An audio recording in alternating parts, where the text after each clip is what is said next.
하나님의 말씀 로마서 6장 3절 말씀 보시겠습니다. 로마서 6장 3절입니다.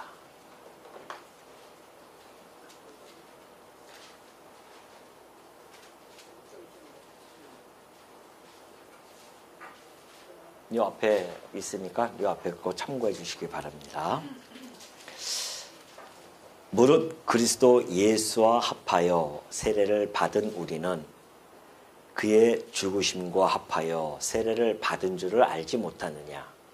그러므로 우리가 그의 죽으심과 합하여 세례를 받음으로 그와 함께 장사되었나니 이는 아버지의 영광으로 말미암아 그리스도를 죽은 자 가운데서 살리심과 같이 우리로 또한 새 생명 가운데서 행하게 하려 함이라.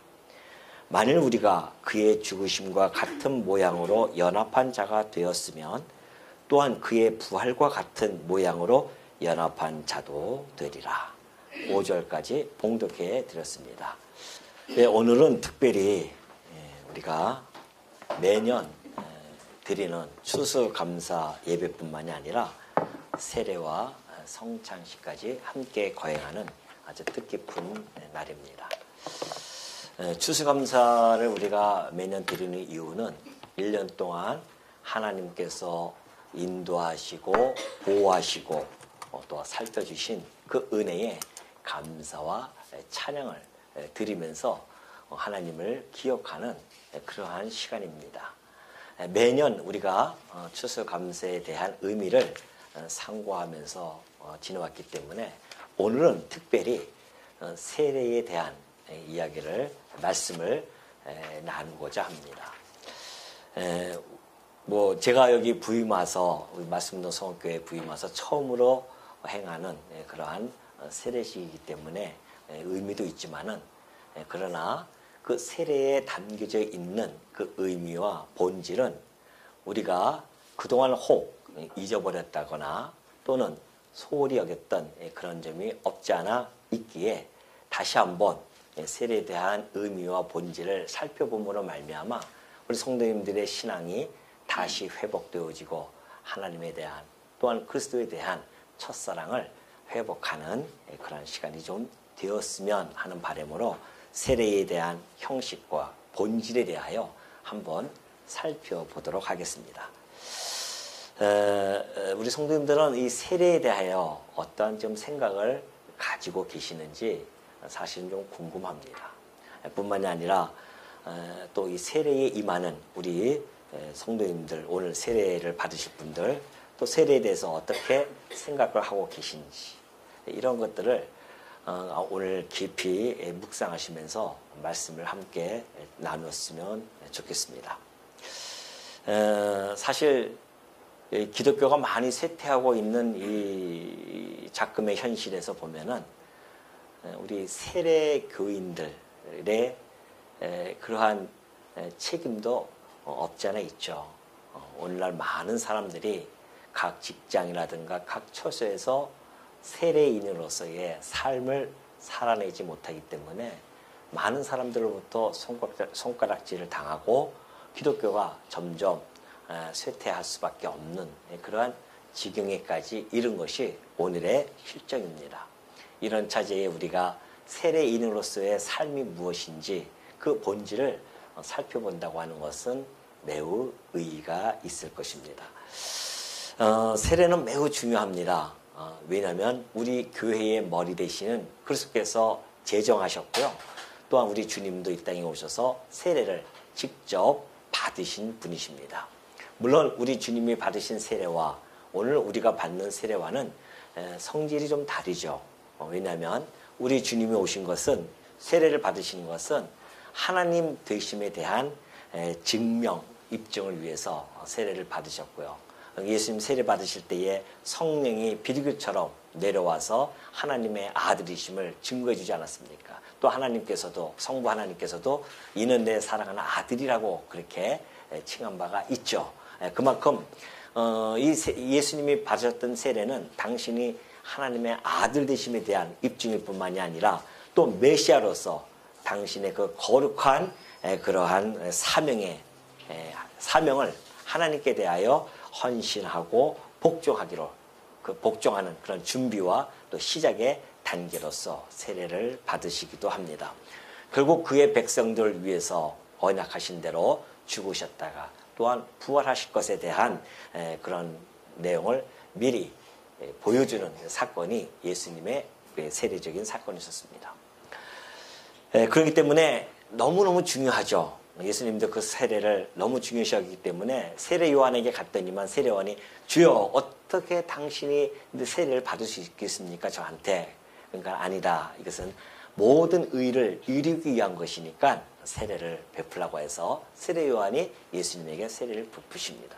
그리고 예수님도 이 땅을 떠나시기 전에 제자들에게 마지막 말씀해 주셨습니다. 너희가 모든 족속에게 이 복음을 전파한 후에 아버지와 아들과 성령의 이름으로 세례를 주라고 하는 그러한 명령을 하시죠. 그래서 그 이후로부터 모든 교회는 이렇게 세례식을 거행하게 되어졌습니다. 자, 그렇다고 한다면 이 세례를 오늘 받으시는데 세례를 받으시는 분들이 이 오늘 세례식을 하는 이 정당한 시행으로서의 이 조건이 있습니다. 그냥 세례식을 하는 것이 아닙니다. 여러분들도 한번 곰곰이 생각해 보십시오. 내가 세례를 받을 때 어떤 마음을 가졌고 어떤 신앙적인 고백을 가지고 했는지를 곰곰이 생각해 보시라는 겁니다. 오늘 이 세례식에 임하는 분들은 먼저 믿음에 대한 고백이 있었습니다. 믿음이 먼 조건이 되어집니다. 우리 바울이 전했던 갈라디아서 3장 26절 보면은 이렇게 전해져 있어요. 너희가 다 믿음으로 말미암아 그리스도 예수 안에서 하나님의 아들이 되었으니래요. 자, 믿음이 선 조건이 되어짐을 잘 보여주고 있죠. 그러면서 누구든지 그리스도와 합하기 위하여 세례를 받는 자는 그리스도로 옷 입었느니라 그래요. 자, 우리는 세례를 받기 전에 먼저 믿음으로 말미암아 예수 그리스도 안에서 하나님의 아들이 되어져야 됩니다. 물론 이 세례라는 자체가 여러분의 구원을 보증해 주는 것은 아닙니다. 그러나 이 세례는 우리가 구원받은 백성으로서의 인침은 얻을 수가 있어요. 그렇기 때문에 아주 중요한 거죠. 또 예수님이 직접 말씀하신 겁니다. 또 이르시되 너희는 온 천하에 다니며 만민에게 복음을 전파하라. 그 복음을 전파되어졌을 때에 믿고 세례를 받는 사람은 구원을 얻을 것이요 믿지 않는 사람은 정죄를 받으리라 그랬습니다. 그러니까 먼저 세례를 받기 전에 믿어야 됩니다. 그래서 마음으로 믿어야 돼요. 그래서 의에 이르게 되어집니다. 오늘 우리 세례 오늘 받으시는 성도님들은 우리가 세례 문답과 또한 우리가 함께 모여서 세례식에 앞서서 우리 신앙적 고백을 한번 들어봤습니다. 근데 이 세 분 다 믿음의 고백을 했습니다. 예수님을 하나님의 아들이시오. 그리고 우리의 죄를 위하여 십자가에 죽으셨고 우리의 구속주이시며 그리고 우리의 왕이시고 선지자이시며 우리의 대제사장이신 그리스도라고 하는 이 사실에 대한 그것을 믿는다고 했습니다. 그렇기 때문에 이미 그 믿음으로 말미암아 의롭게 되어졌어요. 하나님이 의롭다 칭해줬습니다. 그리고 입으로 시인하여 구원에 이르게 되어지는 거죠. 오늘 이 세례식은 이제 입으로 시인하는 것을 온 성도들 앞에서 시인하고 이제 우리와 함께 믿음이 같아졌음을 우리가 함께 공유하고 또한 그래서 우리 말씀동 서원교회의 세례 교인으로서 공포가 되어지는 겁니다. 비로소 우리 교회의 교인이 되어질 수 있다는 것이죠. 이러한 믿음의 조건을 먼저 우리 세례에 앞서서 있어야 되기 때문에 충분하게 그런 교육을 통해서 예수 그리스도를 믿는다는 그러한 마음으로 믿는 그러한 의식을 우리가 한번 확인해 본 바가 있었습니다. 자, 또 하나는 그렇다고 한다면 세례의 본질을 좀 우리가 살펴볼 필요성이 있죠. 그럼 왜 세례를 우리가 받아야 되는가? 세례의 본질은요. 로마서 6장 3절 아까 우리 봉독해 드렸던 말씀입니다. 무릇 그리스도 예수와 합하여 세례를 받은 우리는 그래요. 자, 오늘 이제 세례를 받죠. 그럼 세례를 받은 우리는 뭐예요? 세례의 본질이 뭐예요? 예수 그리스도와 연합입니다. 이것이 세례예요. 그리스도와 합하여 세례를 받는 거거든요. 그 연합이 되어진다는 이야기는 그리스도의 죽으심과 합하게 되어지는 거고요. 또 뿐만이 아니라 그러므로 우리가 그의 죽으심과 합하여 세례를 받음으로 그와 함께 장사되어집니다. 이는 아버지의 영광으로 말미암아 그리스도를 죽은 자 가운데서 살리심과 같이 또한 우리도 또한 새 생명 가운데서 행하게 하려 합니다. 그래서 우리가 그의 죽으심과 같은 모양으로 연합한 자가 되었으면은 그의 부활과 같은 모양으로 연합되어질 것입니다. 이것이 믿는 거예요. 우리가 죽으심과 그의 부활하심에 연합되어집니다. 다시 말해서 세례를 통하여 이제 나는 그리스도 머리 대신 그리스도의 구성원으로서의 몸된 교회입니다 라고 고백을 하는 거거든요. 연합의 사건이 바로 이 사건입니다. 그리스도와 함께 연합되어지는 것이죠. 그래서 우리가 세례를 받을 때 원래 세례라는 이 단어는 밥티조라고 하는 그런 헬라어인데 그 의미는 담그다, 이렇게 잠기다 이런 뜻을 가지고 있습니다. 그러니까 예수님 당시 때는 요단강에서 몸을 푹 담급니다. 그러면 숨이 멈춰질 수밖에 없잖아요. 이것이 곧 죽음에 대한 이야기입니다. 그리고 다시 그 요단강에서 건져냄을 받을 때에 하고 숨을 쉬죠. 살아난다는 뜻이거든요. 다시 말해서 그리스도와 함께 내가 죽고 그리스도와 함께 살아서 이제는 그리스도와 연합되어진 자라라는 것을 우리가 고백하고 그것을 받아들이는 것, 이것이 세례에 대한 본질이라는 겁니다. 그렇다고 한다면 이제 그리스도와 함께 죽었다고 하는 것은 옛사람이 죽은 것이고 그리스도와 함께 살아났다고 하는 것은 새 사람이 이제 우리가 살아났다는 겁니다. 그래서 우리는 이제는 나를 위하여 살아왔던 나의 삶이었다고 한다면 세례를 통하여서 우리는 이제 다시 삶의 전환점이 되어진 겁니다. 이제는 주의 영광을 위하여 사는 삶으로 바뀌는 겁니다. 많은 사람들은 인생에 살아가면서 소위 터닝 포인트라고 누구든지 다 있다고 그렇게 생각합니다. 오늘 우리 이 세례를 받는 분들, 또 우리 성도님들도 마찬가지입니다. 여러분들의 인생에서 가장 중요한 터닝 포인트가 뭐였었습니까? 전환점이 뭐였었습니까? 그것이 바로 하나님의 자녀됨, 그리스도와 연합되어짐, 이것이 여러분들의 삶의 커다란 대변혁의 사건이었습니다. 이제 그래서 그리스도와 함께 살아가면서 그리스도를 닮아가는 삶으로 살아갑니다. 그래서 이제는 그리스도와 연합되어졌기 때문에 그리스도의 그 열매를 맺혀가고 그리스도의 언어를 통하여 이야기하고 그리스도의 마음을 가지고 살아가면서 살아가고 뿐만이 아니라 그리스도의 향기를 내뿜는 것, 이것이 세례받은 자들의 삶입니다. 이것이 세례의 본질이에요. 오늘 여러분들은 과거에 다 세례를 받으셨습니다. 어떠한 심정으로 이 세례에 대한 본질을 얼마나 알고 받으셨는지 모르지만은 다시 한번 이 시간에 다 여러분들이 받았던 그 세례에 대한 의미를 깊이 생각하시고, 나도 세례를 받았었는데 그때 그 세례를 받고 나서 지금까지 나의 삶이 과연 그 세례의 본질에 합한 그런 삶이었는지를 곰곰이 뒤돌아보는 시간이 되었으면 하는 바람입니다. 우리가 다시 한번 성찰해야 되겠죠. 내가 정말 그리스도와 함께 연합되어진 자로서 내가 살아왔는지. 우리 세례의 형식은 물입니다. 물로 했었죠. 과거에 그 이스라엘 백성들이요, 애굽에서 건짐을 받죠.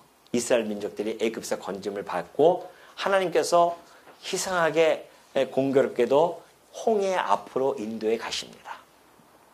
하나님이 능력이 없어서 더 빠른 길을 몰라서 그렇게 했을까요? 아니에요. 그곳에는, 그 뜻은 아주 크신 의미가 있는 겁니다. 홍해 앞에 가서 그곳에서 하나님의 능력을 보여주는 것도 있지만은 더 신학적 의미를 하나님께서는 보여주시기 위한 그러한 과정이 아닐 수 없다는 거죠. 다시 말해서 홍해를 가르셔서 그곳에 이스라엘 민족을 건너게 하십니다. 이것을 우리 바울은요, 고린도전서에서 그렇게 설명을 해주고 있습니다. 우리의 조상들이 바다 가운데로 다 지났다는 겁니다. 그래서 그 바다를 가운데 지났음을 세례로 그렇게 해석을 해주고 있어요. 그러니까 물이 갈라지고 그 안으로 밑으로 지나가는 겁니다. 이것이 지나가고 나서 곧 뒤에 애국군들이 쫓아오잖아요. 근데 홍해의 바다가 다시 닫혀서 그들을 수장시켜버립니다. 그리고 이스라엘 민족은 살았어요. 이것이 바로 집단적 세례라고 합니다. 그들을 구약 백성들을 광야 교회라고 하는 겁니다. 그래서 교회라고 하는 것이 회중 모임이기 때문에 광야에서 모여 있는 자들이었어요. 근데 그들이 애굽에서 건짐을 받은 겁니다. 그 홍해가 딱 갈라졌다가 다시 이렇게 모아진 것은 이제 너희들이 갈 곳은 어디다? 없다는 겁니다. 애굽으로 돌아갈 수가 없어요. 이제 홍해가 다시 묶이는 바람에. 그럼 그들은 가야 할 길은 오로지 약속의 땅인 가나안 땅을 바라보고 가야 된다는 겁니다.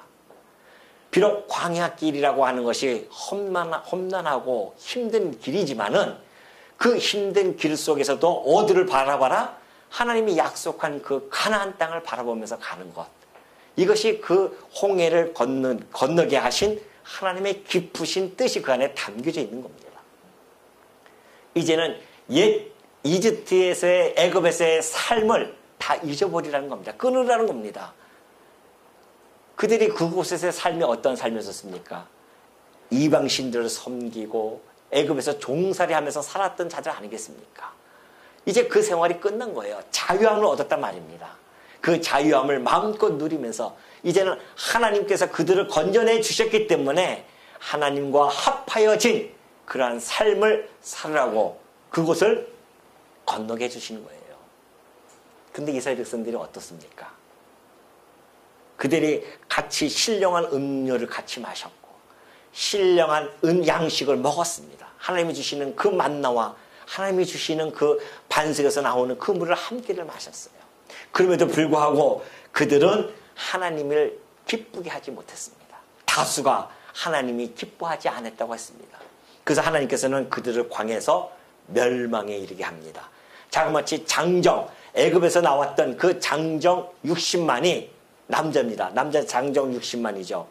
60만을 그냥 다 하나님께서 몰살을 시켜버립니다. 하나하나 40년 동안 광야 생활 동안 다 죽여버려요. 그리고 단 2사람 그 바다의 세례를 통감하고 그것을 받아들이고 하나님과 합하여 하나님의 약속을 믿고 살았던 여호수아와 갈렙만이 그 약속의 땅에 들어갔었습니다. 바울이 이것을 우리의 본보기로 삼으라고 합니다. 그 사건이 바로 우리의 본보기가 되어서 우리는 그들처럼 그 광야에서 악을 행한 것, 즐겼던 것처럼 우리가 행하지 말자는 겁니다. 세례의 이 형식은, 우리가 물로 주는 것은 우리가 세례를 받았다고 해서 구원이 보장되어진 것은 아니라고 제가 말씀드렸습니다. 다만 내가 구원받은 것을 하나님 앞에서 고백하고 그리고 성도들 앞에서 우리가 공포하는 그러한 예식입니다. 그러나 우리가 그동안 세례를 받고 나서 그 뒤에 살아가는 삶이 세례의 본질과 합하여진 삶이 아니라고 한다면 그들이 애굽에서 떠나서 바다를 건넜다 할지라도 광야길에서 죽는 그것이 우리에게는 깊은 교훈이 되어야 됩니다. 이제 오늘 세례를 받으시는 분들은 또 과거에 세례를 받으셨던 분들은 그 세례의 본질이 무엇인지를 너무 잘 아시기 바랍니다. 베드로는 이렇게 설명해 주고 있습니다. 물은 예수 그리스도께서 베드로는 더 앞서서 나갔어요. 노아 심판 때의 물입니다. 그때 노아 심판 때에 그 물로 통하여 많은 사람들이 심판을 받아서 죽습니다. 그래서 물은 그 물 위에 방주가 떠 있었고 노아의 8 식구만 살아났죠. 그걸 베드로는 이렇게 표현해주고 있어요. 물은 예수 그리스도께서 부활하심으로 말미암아 이제 너희를 구원하는 편이 곧 세례라는 겁니다. 그때 당시에 그들은 많은 사람들이 심판받아 죽었습니다. 그러나 노아 식구들만 살았잖아요. 하나님의 약속을 믿고 하나님의 말씀을 순종하고 배를 만들었던 방주를 만들었던 그 노아는 살아났습니다. 그것이 바로 예수 그리스도께서 부활하심에 대한 구원하는 표라고 했습니다. 물이라고 하는 것이. 예수님이 부활하심으로 그것이 그 사건이 우리로 하여금 구원하는 표로 우리들에게 신학적 의미를 준다는 겁니다. 그런 이 세례라고 하는 것은 물로 육체에 다른 것을 씻는 것이 아니에요. 이렇게 가서 물에 푹 담궜다고 해서 육체를 씻는 것이 아니라 이제는 하나님을 향한 선한 양심의 간구입니다. 이제부터는 내가 하나님을 향해서 선한 양심으로 살아가기를 원하고 바라고 살아가는 것. 하나님의 뜻을 분별하면서 살아가고 싶어하는 것. 이것이 오늘 세례식에 임하는 우리 성도님들과 또한 과거에 세례를 받았던 우리 성도님들이 가져야 할 마음가짐이라는 겁니다. 이제 그동안 여러분들이 이것을 까마득하게 잊어버렸고 그냥 이 땅에 먹고 사는 것 때문에 연연해서 바쁘게 살아가셨다고 한다면 오늘 이 시간 여러분들에게 주어지는 이 말씀이 가슴속 깊이 간직하시고 내가 받았던 그 세례에 받았던 그때의 감동 그것을 다시 한번 회복하는 시간이 되어져서 이제는 세례의 본질에 합하는 그리스도와 연합되어진 그러한 그리스도의 향기를 뿜어내는 그러한 성도로서 살아가기를 당부드리고요. 오늘 세례식을 받으시는 우리 성도님들도 이 세례식을 통하여서 이제는 하나님을 향한 선한 양심을 간구하면서 살아가는 우리 주의 귀한 성도들이 되어지시기를 당부드립니다.